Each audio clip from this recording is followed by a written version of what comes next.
নমস্কাৰ বন্ধু-বান্ধৱীসকল আপোনালোক সকলোকে পুনৰবাৰকে স্বাগতম জনাইছো অন্য এটা নতুন ভিডিঅলৈ। আপোনালোকে জানে যে কিছুদিন আগতে আমাৰ যিনেকি অসম পুলিচৰ ফালৰ পৰা 5523টা পদৰ কাৰণে আবেদন কৰিছিলে আৰু আপোনালোকৰ ইতিমধ্যে যিনেকি ফিজিক্যাল স্ট্যান্ডাৰ্ড টেষ্ট আছে হেতু অনুষ্ঠিত কৰা হৈছে আৰু ইতিমধ্যে কমপ্লিট হৈ গৈছে, কিন্তু এতিয়া আপোনালোকে অপেক্ষা কৰি আছে যে মেৰিট লিষ্ট কেতিয়া প্ৰকাশ পাব আৰু মেৰিট লিষ্টত নাম আহিলে আপোনালোকে ৰিটেন এক্সামটো দিব লাগিব। তে বন্ধু-বান্ধৱীসকল ইতিমধ্যে আপোনালোকৰ কাৰণে বহুতই ভাল খবৰ আহি পৰিছে, কিয়নো যিসকল নেকি কনষ্টেবল পদৰ কাৰণে যিনেকি ফিজিক্যাল স্ট্যান্ডাৰ্ড টেষ্ট দিছে তেওঁলোকৰ ৰিজাল্ট কেতিয়া মুকলি কৰা হ'ব, লগতে তেওঁলোকৰ যিনেকি ৰিটেন এক্সাম আছে হেতু কেতিয়া কণ্ডাক্ট কৰা হ'ব, এই ৰেকৰ্ডিং আমাৰ সিএম ছাৰে এটা বিশেষ গুৰুত্বপূৰ্ণ মন্তব্য আগবঢ়াইছে। পোনপ্ৰথমতে আপোনালোকে সেই মন্তব্যটো শুনি লওক। অসম পুলিচৰ ৰিটেন কেতিয়া হ'ব?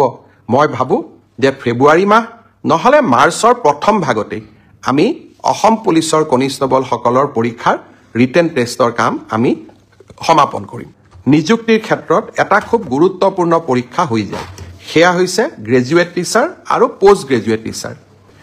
বহু লোকে মোক সুধিছে যে গ্ৰেজুৱেট টিচাৰ আৰু পোষ্ট গ্ৰেজুৱেট টিচাৰৰ যি পৰীক্ষা হৈ গ'ল সেই পৰীক্ষাৰ আমি OMR চিট পাম নে নাই, সেই পৰীক্ষাৰো আমাক এনসাৰ কি দিব নে নাই, বা এনসাৰ কিট থকা প্ৰশ্নৰ উত্তৰবিলাকক আমি প্ৰত্যাহ্বান জনাব পাৰিম নে আমি নোৱাৰো। মই অত্যন্ত বিনম্ৰতাৰে সৈতে কম যে চৰকাৰী নিয়োগ পৰীক্ষাত স্বচ্ছতা অনাৰ বাবে আমি প্ৰতিশ্ৰুতিবদ্ধ। কেইদিনমান আগতে হৈ যোৱা সাব ইন্সপেক্টৰ পৰীক্ষাৰো OMR আৰু এনসাৰ কিসমূহ ইতিমধ্যে সেৱাই মুকলি কৰি দিছে।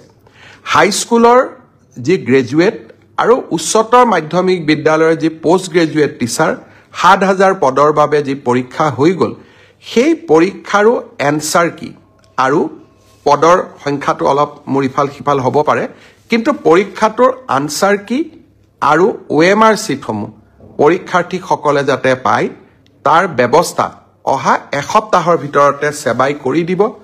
বাইদেউসকলে মোক প্ৰায়ে সুধি থাকে যে 10,000 টকাৰ যিখন আঁচনি আছিল সেই আঁচনিখন আমি কেতিয়াকৈ আৰম্ভ কৰিম।